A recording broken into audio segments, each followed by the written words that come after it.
Bem-vindo ao estúdio com você, Julia Cocan. Hoje vamos falar sobre isso. Os valores estão prestes a sofrer um novo ataque. A Rússia está reunindo milhares de soldados para uma nova ofensiva sangrenta.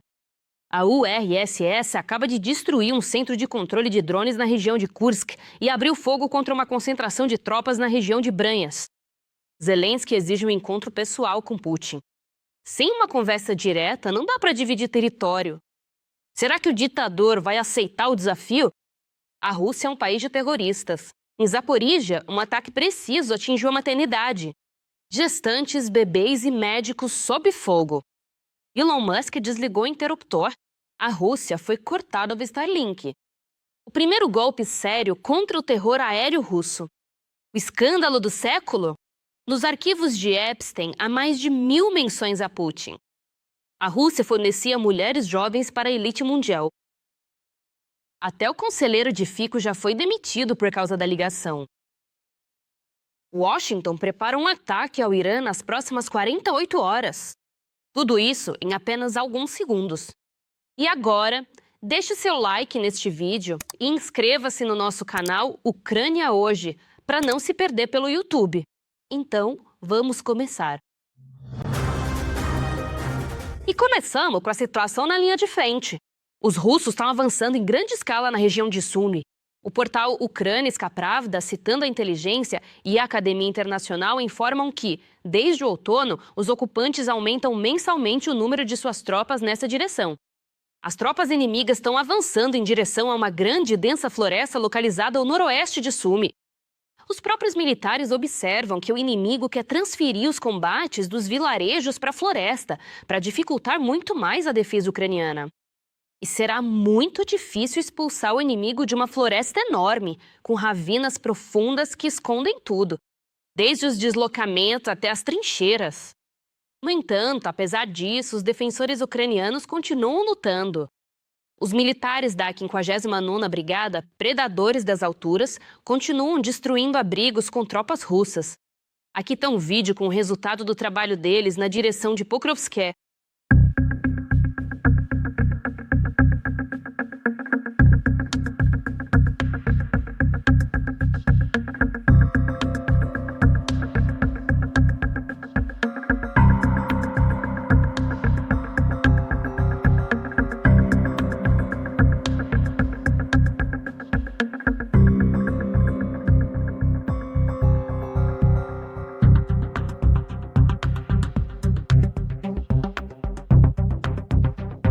E aqui os guardas de fronteira do SHK Val destruíram posições inimigas e interromperam sua logística e comando na região de Kharkiv.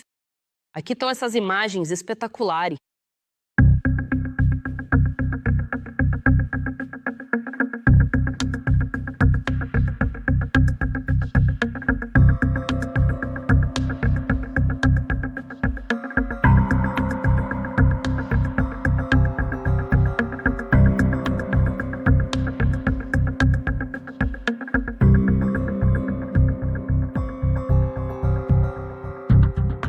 Ao mesmo tempo, nos canais Z, reclamam que os comandantes russos estão sacrificando seus próprios soldados em assaltos locais perto de Kupiansk, tentando a todo custo capturar essa cidade. O maior destaque foi para o comandante do 121º Regimento de Fuzileiros Motorizados, Andrei Sirochuk, que deu a ordem de matar seus próprios soldados com um drone FPV porque eles se recusaram a avançar e morrer. E mais uma notícia positiva, os operadores do 225º Grau Regimento de Assalto das Forças Armadas da Ucrânia limparam os sistemas de drenagem perto de Huliaipole para impedir as tentativas dos ocupantes de contornar a cidade pelos tubos, tanto pelo sul quanto pelo norte. Na região ocupada de Zaporíjia, nas proximidades do povoado de Razovka, as forças de defesa atingiram uma base de reparos de uma unidade do Regimento de Engenharia e Sapadores dos ocupantes. Isso foi informado pelo Estado-Maior-General. Além disso, na região de Donetsk, perto da cidade de Mirnograd, foram atingidos o posto de comando de drones e aeronaves inimigas, o posto de comando e observação da companhia e o local de concentração de tropas. Mas isso ainda não é tudo. As forças de defesa atingiram o posto de comando de drones do inimigo na região do povoado de Nikslitsa, na região de Kursk, assim como uma concentração de tropas inimigas perto de Troibortnoye, na região de Bryansk, na Rússia. Eu, por minha vez, não me canso de admirar a coragem e o heroísmo dos soldados ucranianos. Eles mantêm a linha de frente e enfrentam uma horda enorme, que os supera em número. Por isso, peço que apoiem as Forças Armadas da Ucrânia. E se não for possível ajudar financeiramente, escreve palavras de apoio para eles nos comentários. Eu sei que eles nos assistem. Cinismo e mais um crime dos russos contra civis. Um drone russo atingiu um prédio residencial em Zaporíjia. Como resultado do ataque, o incêndio começou na área da ginecologia. Segundo o chefe da administração militar de Zaporíjia, pelo menos 6 pessoas ficaram feridas, incluindo 2 mulheres que estavam sendo examinadas durante o ataque inimigo.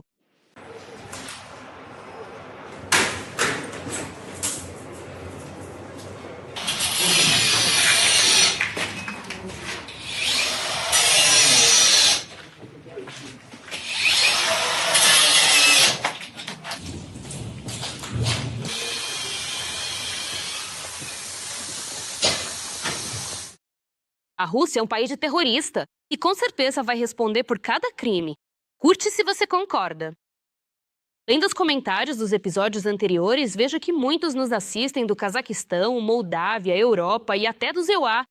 Nós, ucranianos, somos muito gratos pelo apoio de vocês e temos orgulho de ter espectadores tão sensatos. Escreva também nos comentários deste episódio de onde você está nos assistindo e se aí apoiam nossa luta contra o Império. Do Now. Sempre leio seus comentários com muito prazer. Enquanto isso, seguimos em frente. Agora vem a parte mais interessante. Nos episódios anteriores, dissemos que o Ministério da Defesa, junto com a SpaceX, está trabalhando para combater o uso do Starlink pelos russos, que utilizam para atacar a Ucrânia com drones. Elon Musk confirmou isso. Disse que está pronto para ajudar. E agora os canais russos no Telegram já começaram a entrar em pânico, dizendo que nos drones de alta velocidade a conexão com o Starlink está se perdendo, e especialmente naqueles que voam a mais de 90 km por hora. O conselheiro do ministro da Defesa, Sergei Bezkresnov, informou que a SpaceX já implementou a primeira restrição ao uso de terminais Starlink não verificados em drones. Os usuários do sistema já estão vendo essas contramedidas na prática.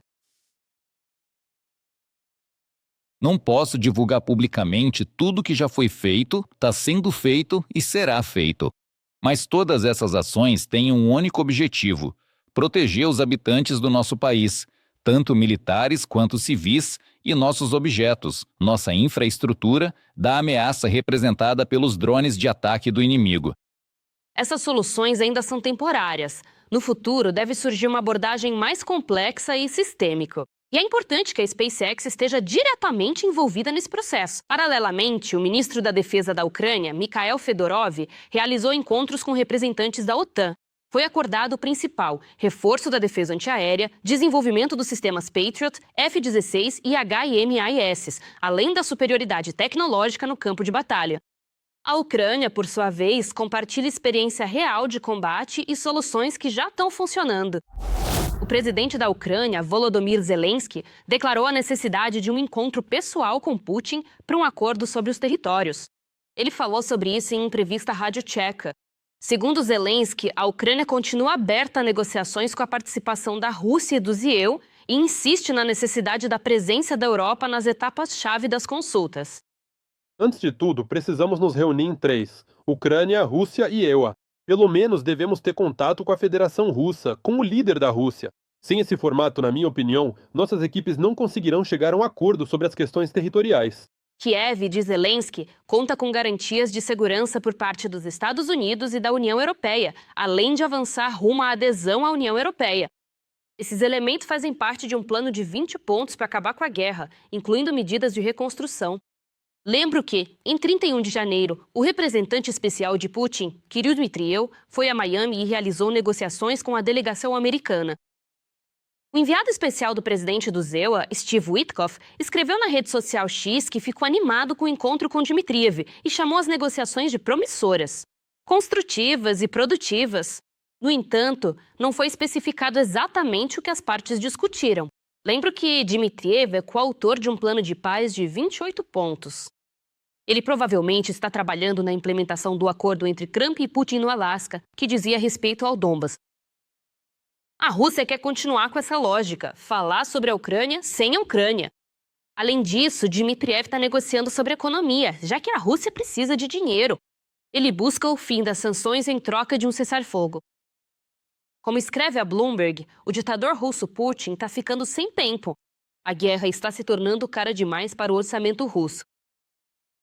A publicação destaca que o Kremlin sente cada vez mais a pressão econômica, o que pode forçar Moscou a buscar um acordo de paz.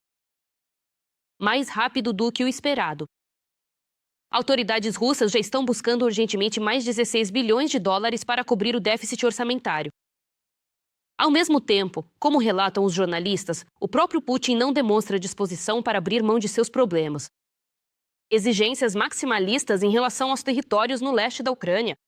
E Moscou não vê grandes chances de avanço nas negociações. Analistas acreditam que as condições de Trump são as melhores que Putin pode conseguir. Se Trump perder as eleições intermediárias para o Congresso em novembro, suas possibilidades podem diminuir. Nos dias 4 e 5 de fevereiro, acontecerão novos encontros trilaterais das delegações em Abu Dhabi. O que você acha? Qual será a resposta da Rússia e será que Putin vai querer se encontrar com Zelensky? E sobre o que podem chegar a um acordo em Abu Dhabi? Escreva suas opiniões nos comentários. Com certeza vou ler. Enquanto a diplomacia busca fórmulas para acabar com a guerra, a Ucrânia aposta no que funciona com a Rússia há anos. O argumento comprovado da força. Por isso, justamente em paralelo às negociações, a Ucrânia está acelerando ao máximo o desenvolvimento de seu próprio complexo militar industrial. Vamos mostrar na reportagem como está hoje o setor de defesa ucraniano. Produção em massa de drones de ataque e reconhecimento, drones navais, artilharia e mísseis. Tudo isso transformou a Ucrânia de uma importadora de armas em uma fabricante completa de armamentos modernos. A Ucrânia inicia a produção em série de seu primeiro míssil balístico. A Ucrânia está desenvolvendo um sistema de mísseis universal baseado no princípio do HIMARS. A Ucrânia lançou a produção em série dos drones interceptadores Okatopius. Uma empresa ucraniana desenvolveu complexos robóticos terrestres com módulo de guerra eletrônica. A indústria de defesa ucraniana deu um salto que, até alguns anos atrás, parecia impossível. A Ucrânia, começando em 2022, demonstrou um nível de criatividade e inventividade tão alto que nenhum outro país parceiro esperava de nós antes. Mostramos o quanto podemos ser inventivos e criativos em questões de domínio no mar, mesmo sem ter nossa própria frota ou flotilha, mas garantindo o controle total do Mar Negro graças aos drones marítimos. Hoje, o alcance de longo curso se tornou prioridade, assim como drones de vários tipos, bases e a indústria de defesa. É exatamente nisso que a Ucrânia está apostando. 110 bilhões para drones. A Ucrânia triplicou a produção. É justamente graças aos drones que a Ucrânia compensa a falta de mísseis e alcança a paridade com a Rússia no ar. Na verdade, os drones ainda são o principal meio de destruição, mesmo no contexto de armas de longo alcance. Ou seja, drones de longo alcance. Eles continuam sendo dominantes. E compará-los com mísseis ou qualquer outro meio de destruição, bem, não é totalmente justo e é injusto. Assim que alcançarmos a produção em massa em série de armamentos de mísseis, é claro que a situação vai mudar. E essa é a mudança-chave na guerra. A Rússia não tem mais um monopólio tecnológico nem mesmo no ar. E, novamente, não devemos esquecer o mar, que a Ucrânia pode controlar mesmo sem uma frota. E tudo isso graças aos sistemas navais não tripulados. O uso do Magura causou ao setor naval russo mais de 500 milhões de dólares em perdas, segundo estimativas da inteligência ucraniana. Junto com outras plataformas, em especial o Sea-Base, isso complicou de forma sistêmica a presença e o posicionamento do inimigo no Mar Negro. Em 20 de dezembro de 2025, Ucrânia e Portugal assinaram uma declaração conjunta de parceria para a produção de drones navais. E essa é mais uma mudança importante. Hoje, os parceiros não apenas fornecem armamentos, mas também participam da produção conjunta. Ucrânia e Portugal firmaram um acordo para a produção conjunta de drones navais. A maior empresa de defesa da Tchequia está iniciando a produção de munições na Ucrânia. Ucrânia e Reino Unido vão lançar a produção de drones interceptadores para combater os Shads. Retomando o assunto sobre o longo alcance, os drones não são o único argumento nessa questão. Outro setor é o programa de mísseis. Estamos falando, é claro, do já bem conhecido Netuno, que após ser modernizado, deixou de ser apenas um sistema antinavio, responsável por afundar o cruzador Moscou, e se transformou em um míssil de longo alcance para atingir alvos terrestres. Essa foi uma daquelas apresentações que estávamos esperando. Netuno distante. Afinal, este é um míssil de alta tecnologia, que é usado com precisão e exatidão. Mas o arsenal de mísseis da Ucrânia é muito mais amplo e, conforme relatado pelo presidente da Ucrânia em dezembro de 2025, está sendo ativamente utilizado. Para ser honesto, a Ucrânia já está usando mísseis de cruzeiro hoje em dia. Netunos de longo alcance, Poyanitsa, Flamingo e também Sapsan. Para ser sincero, começamos. Essa é uma longa da Ucrânia. Fala-se pouco sobre esses sistemas, mas a sua presença muda os cálculos do inimigo. Menos exposição pública, mais resultados. Há resultados também na produção de munições de morteiro e de artilharia. Mas não se trata apenas de munições. Hoje, a Ucrânia produz mais obuseiros autopropulsados 2S-22 Bogdana por ano do que a empresa francesa Nexter, que fabrica o César. Estas são algumas das primeiras unidades de artilharia autopropulsada sobre chassis de rodas que recebemos de nossos parceiros em 2022. César do Sul? Na verdade, no ano passado, a Ucrânia produziu mais unidades de artilharia autopropulsada sobre rodas do que o mundo inteiro produziu em um ano. Não apenas na França, mas em todo o mundo. O complexo militar industrial ucraniano não tem plano de parar, nem mesmo de diminuir o ritmo. Portanto, a Ucrânia, juntamente com seus parceiros, continuará a desenvolver projetos de defesa. A Ucrânia e a Polônia modernizarão conjuntamente os MiG-29, que serão doados pela Polônia. Linha de drones, defesa aérea e aviação. A Ucrânia aprofunda a cooperação em matéria de defesa com os Países Baixos. A França anunciou o aprofundamento da cooperação com a Ucrânia na área de drones.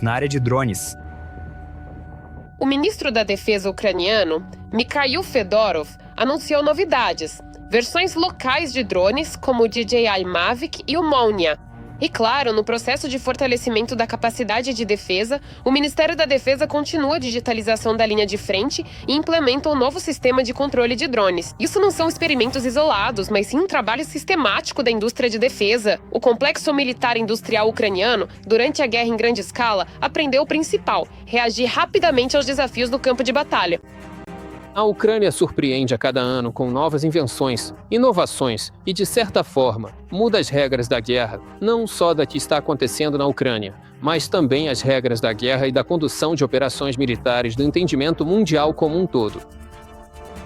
O complexo militar industrial ucraniano não está mais apenas sobrevivendo, ele está se desenvolvendo. A defesa se tornou sistêmica, tecnológica e em grande escala. Isso significa uma coisa: a Ucrânia entra em qualquer negociação, não de mãos vazias, mas com armas que é capaz de produzir sozinha. Essa é a notícia. No sábado, 31 de janeiro, o primeiro-ministro da Eslováquia, Robert Fico, aceitou a renúncia de seu conselheiro de segurança nacional, Miroslav Lajčák. Depois que veio à tona a troca de mensagens entre Lajčák e o condenado por crimes sexuais Jeffrey Epstein. E quem noticia isso é político. Fico elogiou Lajčák como um diplomata excepcional e disse que a Eslováquia está perdendo uma fonte incrível de experiência em diplomacia e política externa.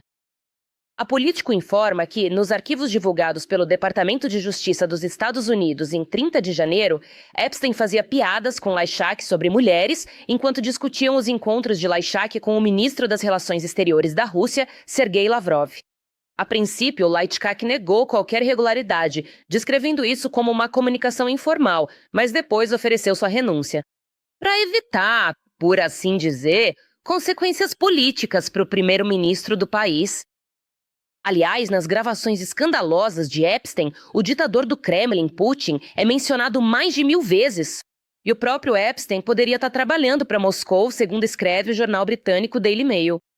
Fontes do jornal afirmam que Epstein levava jovens russas para os Estados Unidos para armar armadilhas de sedução. para políticos, bilionários e membros de famílias reais. Fotos e vídeos de festas privadas.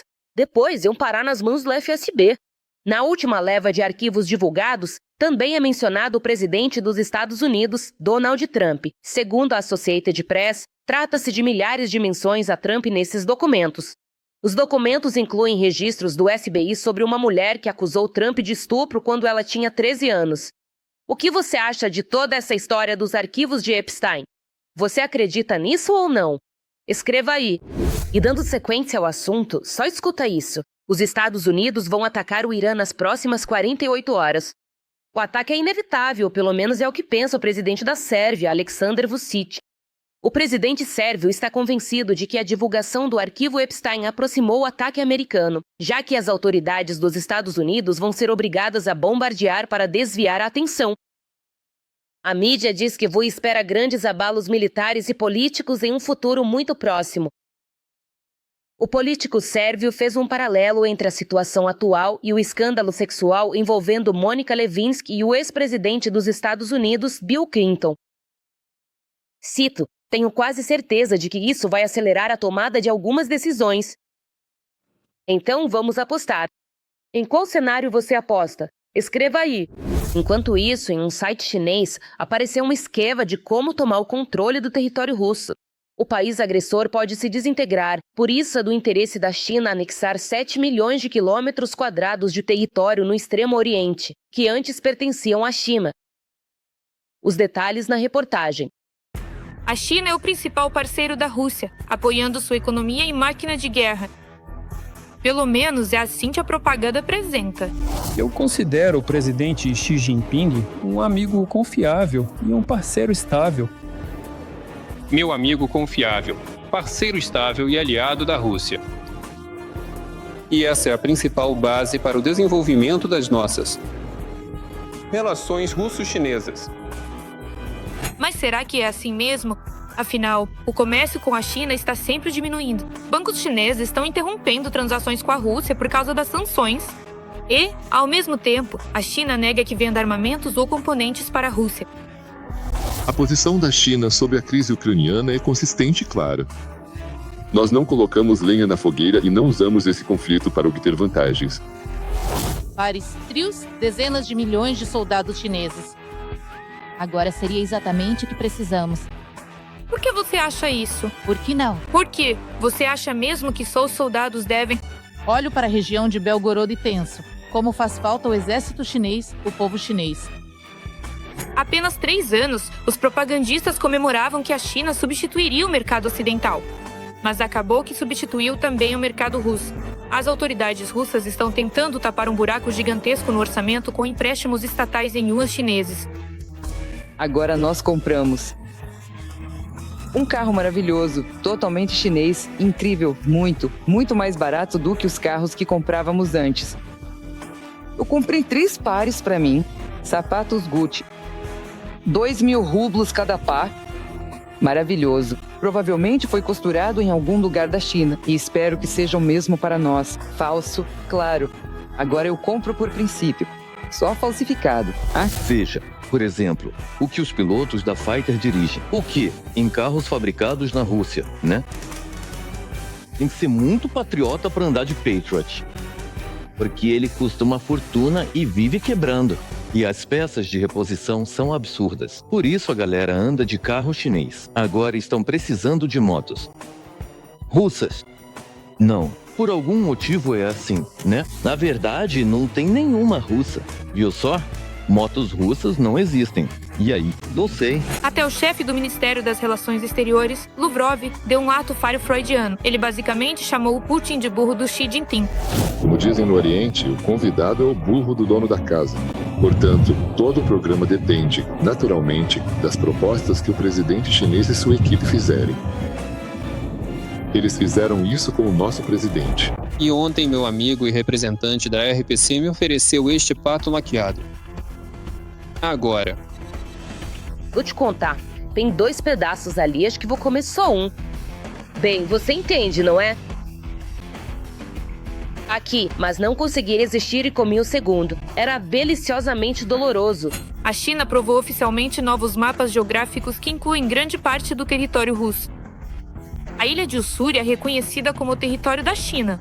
E lá também discutem abertamente o cenário de anexação do Extremo Oriente russo, rico em ouro, diamantes e petróleo, que os chineses, aliás, já praticamente povoaram. O dragão chinês dificilmente vai ficar parado, até porque, aliás, tem fundamentos históricos para isso. Fundamentos esses que abrangem uma parte significativa do nosso Extremo Oriente. E isso é um fato. Claro, no começo houve entusiasmo, mas ele foi diminuindo aos poucos, e depois todos nós entendemos que a cena virou uma colônia chinesa. Bem, isso é simplesmente uma empresa escravagista. Escravagista ou uma prisão, como quiser, onde colocam supervisores para manter os trabalhadores sob controle em todo lugar, porque a indignação ainda existe, de qualquer forma. E os trabalhadores saíram em cena para o protesto. A cena não é China. E ainda ameaçam. Eles ameaçam regularmente, dizendo que você não vai conseguir emprego em lugar nenhum nesta cidade. Aqui está a sua ficha suja. Então fique quieto e, pelos seus 15 a 30 mil, não reclame. A televisão russa já está exibindo vídeos sobre como encontrar um marido chinês. E nas escolas e agências governamentais russas, a língua chinesa é estudada ativamente. Cancel.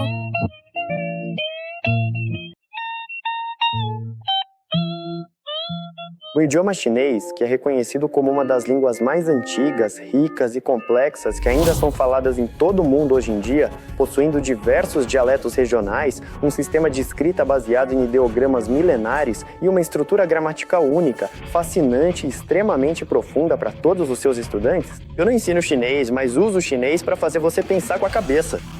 E essa habilidade sempre será útil. Chegou ao completo absurdo quando Xi Jinping declarou que a Rússia não teria vencido a Segunda Guerra Mundial sem a China, e Putin, em silêncio, concordou. A China e a Rússia, sendo os principais palcos das operações militares durante a Segunda Guerra Mundial, deram uma contribuição decisiva para a vitória sobre o fascismo, e assim lançaram a pedra fundamental da ordem mundial do pós-guerra. Acontece que a China não está ajudando a Rússia, como Putin tenta apresentar, mas simplesmente aproveita sua fraqueza para tomar recursos e aumentar sua influência na Ásia. A amizade já não é mais a mesma. Muitos dos aliados e parceiros da Rússia na Ásia se afastaram do Kremlin. Cazaquistão, Uzbequistão, China e até mesmo a Turquia adotaram uma posição contrária à influência da Rússia. A que isso se deve? Todos os detalhes na reportagem. A antiga amizade está se desfazendo. Como escreve a Bloomberg, antigos aliados do Kremlin na Ásia Central e no Cáucaso estão fortalecendo laços com a China, União Europeia, Turquia e países do Golfo Pérsico, buscando se proteger de uma agressão futura de Moscou. Eles tentam minimizar os riscos e procuram maneiras de se distanciar ao máximo da Rússia. Os países asiáticos estão reavaliando o papel da Rússia no mundo moderno e suas relações com a Rússia.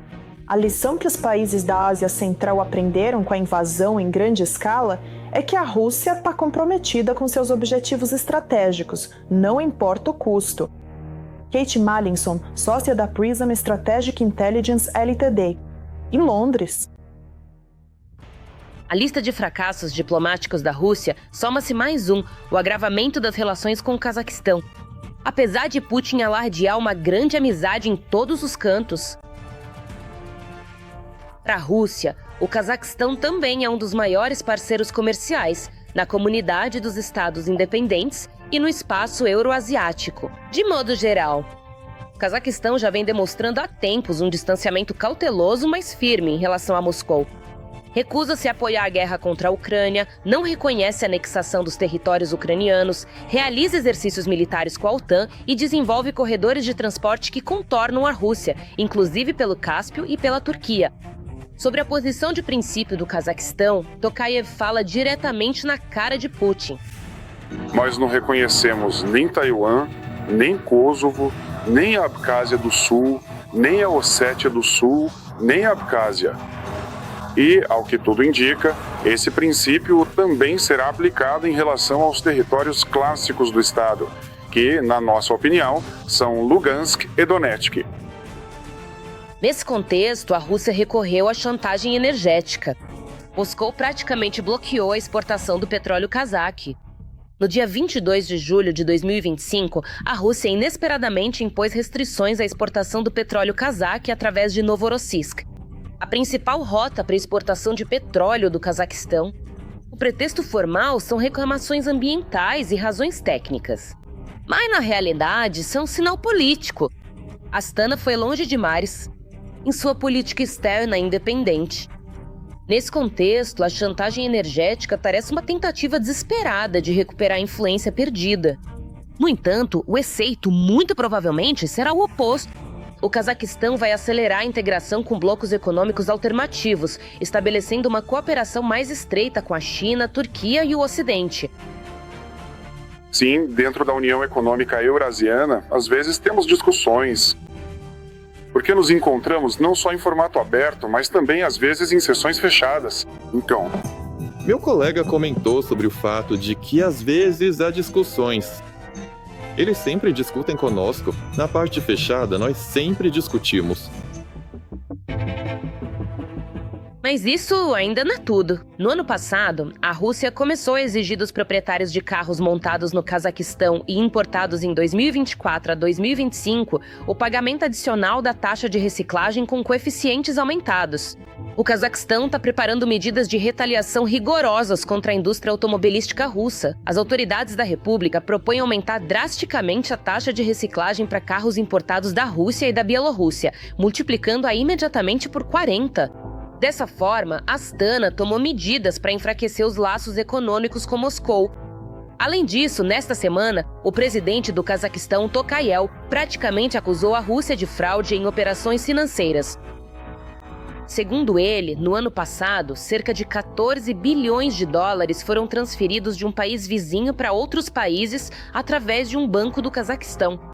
Tokayev destacou que, do ponto de vista da lei, da economia e até da política, esse é um fato revoltante. O presidente do Cazaquistão não especificou de qual país exatamente se tratava. O Moscow Times escreve que, em seu discurso, Tokayev fez uma alusão inequívoca ao país agressor, a Rússia.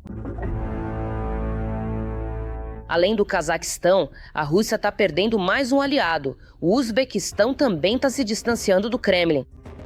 O Kremlin lançou uma grande campanha contra os migrantes e Tashkent respondeu de forma dura.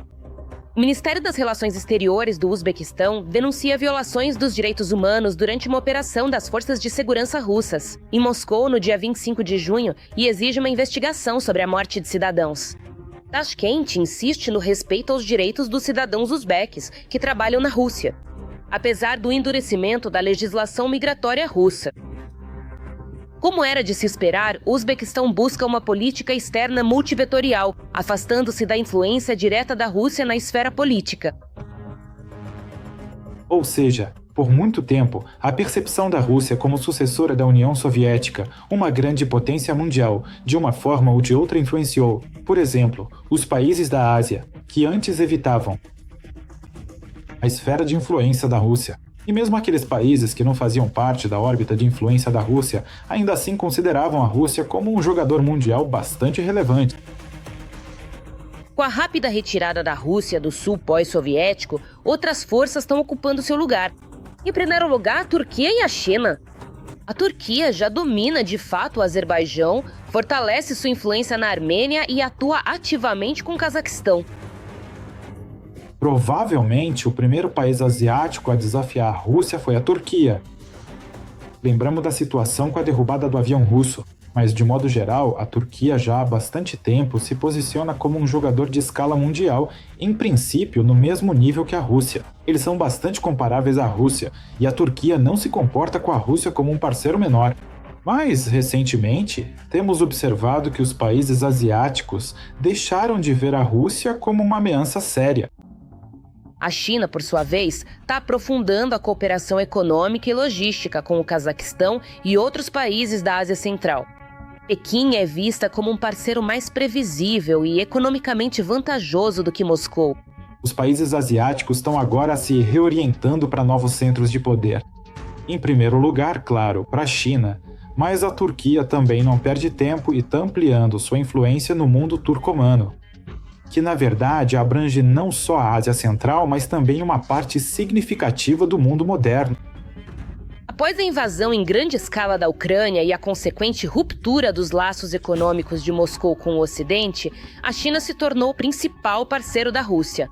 Nos últimos anos, o comércio entre os dois países cresceu em um ritmo impressionante. No entanto, em 2025, o crescimento foi subitamente substituído por uma queda, mostrando que a amizade sem limites, da qual falam Moscou e Pequim, na verdade tem seus limites.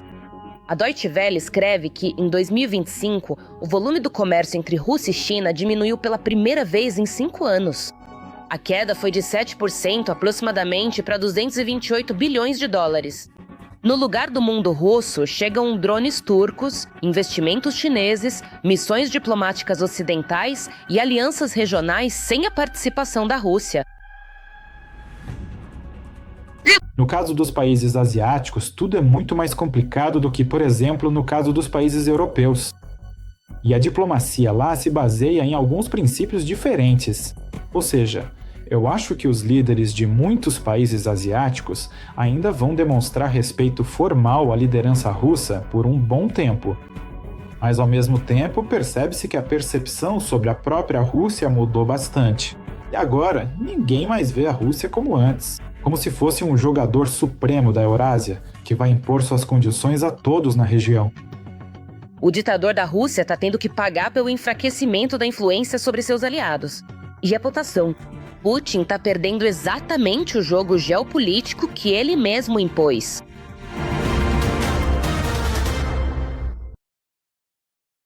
De forma completamente aberta para todo o resto do vasto mundo.